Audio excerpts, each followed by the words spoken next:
tree from the creeks, also shallow diggings. These men did not have mining knowledge.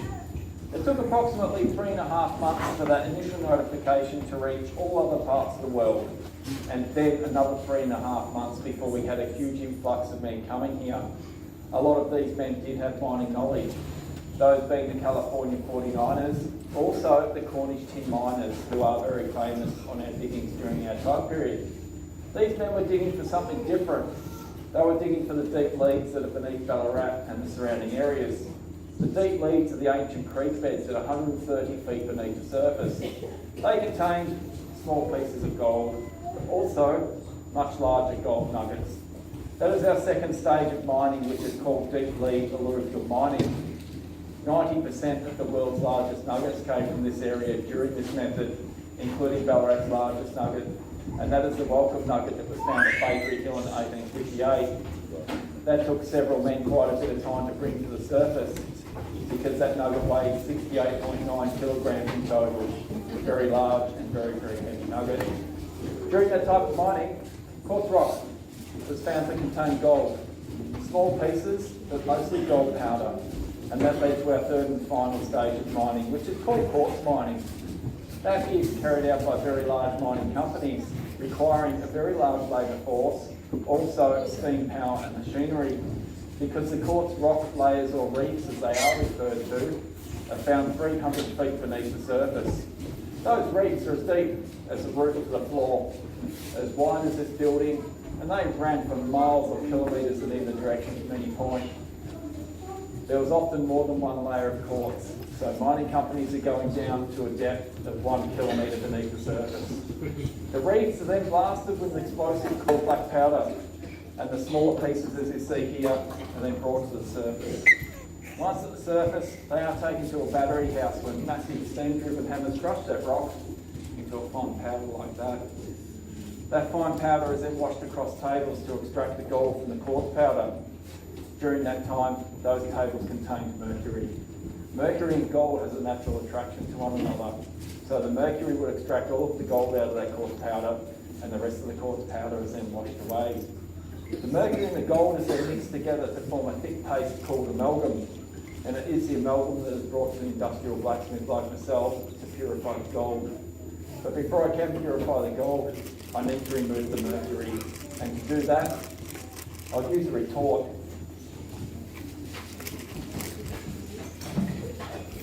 Cast iron pot. Place the amalgam inside the retort and seal the lid shut.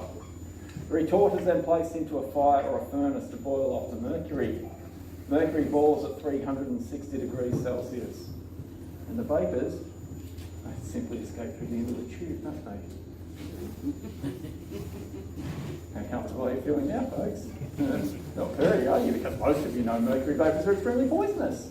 And the first stage of mercury poisoning is madness. And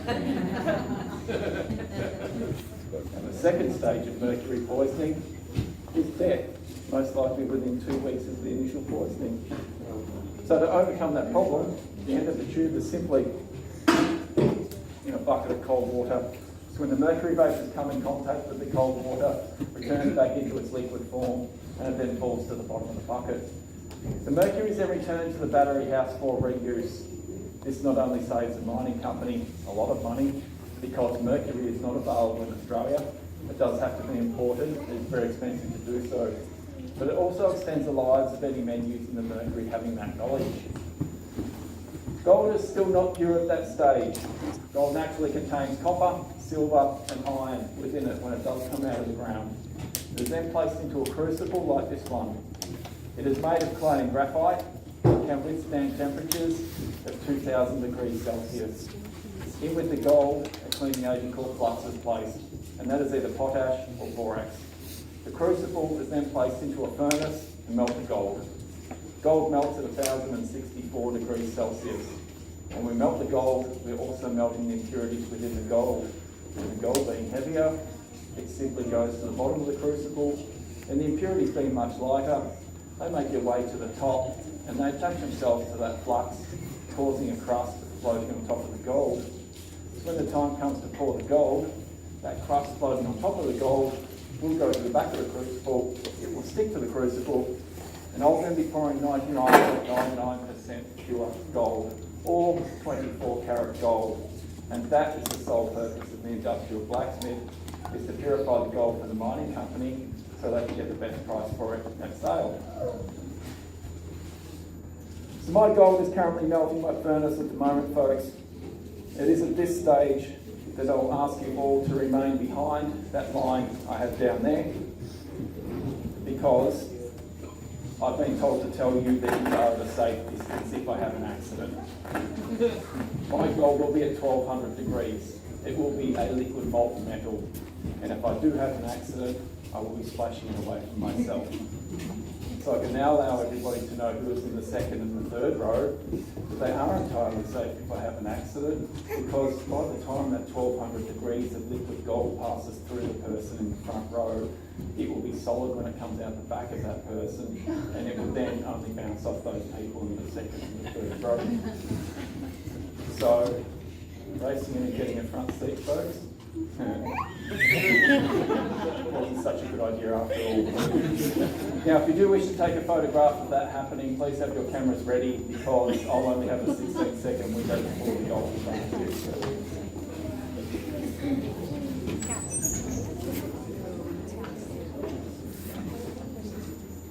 Now that I have everybody's attention, Sovereign Hill has a night show. It is on tonight, 7 o'clock start. It's called Aura. Most of you are probably going to White Night, but wow.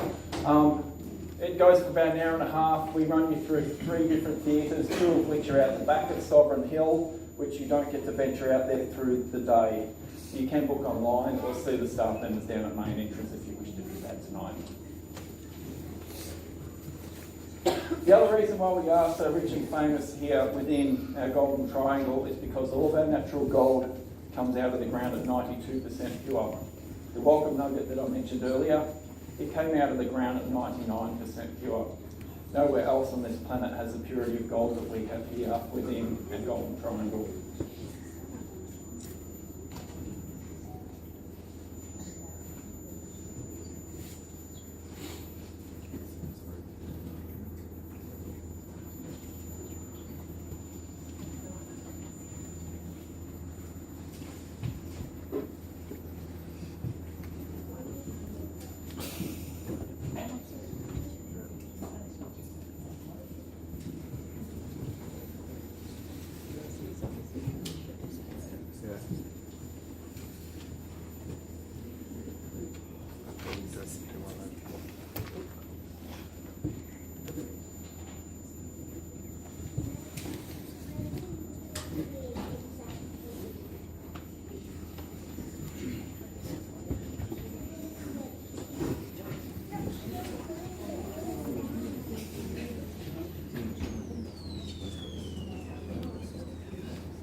Gold is an amazing conductor of heat.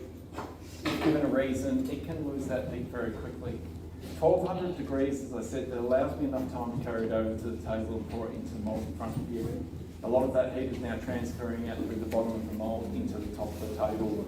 So in a very short period of time, that gold is 100% solid.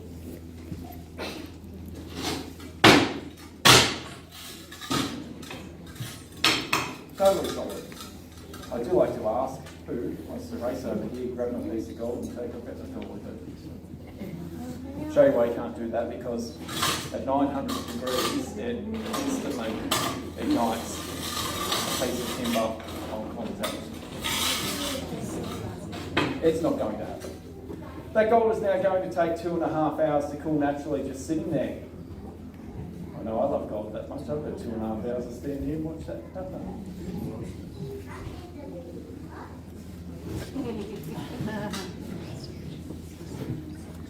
What, you go to 2.5 hours to sit there and watch that happen? Did you just miss the part where I poured the liquid? I don't even know why I bother half the time. I guess I can speed up that cooling process so I can get you out of my room.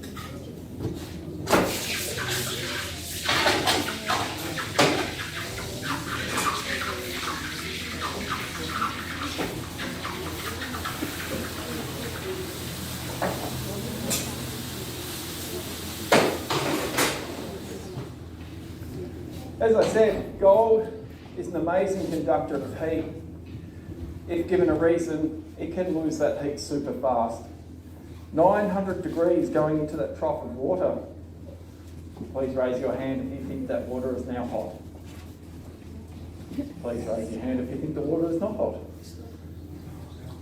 Very good. The water's not hot, folks. What you saw happen to the heat from that gold is escape the steam straight up into the air. Gold has to contact something to conduct or release its heat. It was in contact with that water that was immediately against it, boiled off and went up as speed as you saw. At 900 degrees on the table, I can put my finger within 1 millimetre of that gold and not feel any radiant heat whatsoever. I can from the crucible and the mould, but not the gold. So I guess all I've got left to do now is just to think about picking that up. Hasn't been 40 seconds yet, has it?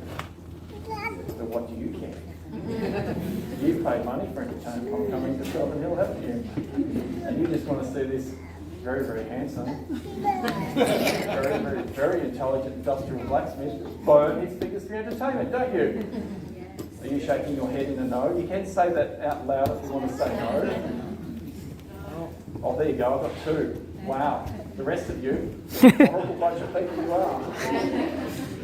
I guess it's not your hand then, is it? No! I should have said no. There you go, folks. 100 troy ounces of pure 99.99% gold, or 24 karat gold, because that has now been smelted, purified. 100 troy ounces is 3 kilograms. It doesn't look like much for 3 kilograms, does it, folks? But to give you some sort of idea, concept, weight and size difference between items, that is the same weight as a 3-litre bottle of milk. Vast size difference between the two, as you can see. That's how dense gold is. Now the front is not as shiny at the moment, folks, because they introduced a new crucible through the week, and we're still getting some residual chemicals out of that new crucible at the moment. But you're all probably sitting there wondering, how much is that worth? Yeah, would you like to know how boring that question gets? I mean, I can tell you it is right up there. Maybe some of the more intelligent people in the room would like to know how quickly I could have picked the gold up from that trough. I do find that more fascinating than the price, but I'd like to know the answer to that. So it's 3 of us, not surprising for a bunch of people just want to see somebody burn the ends of their fingers off. Anyway, folks, it was as soon as the steam stopped, 7 seconds, 900 degrees gone in 7 seconds, boom. I find that more fascinating than the price, but then again, other than us 3, the rest of you just sitting there going, how much, how much, how much, how much, how much.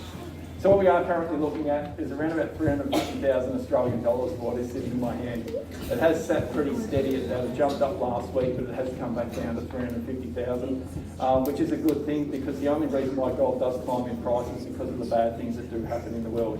So it's sitting at a bit of a flat rate at the moment, which is great. So other than that, folks, enjoy the rest of your day.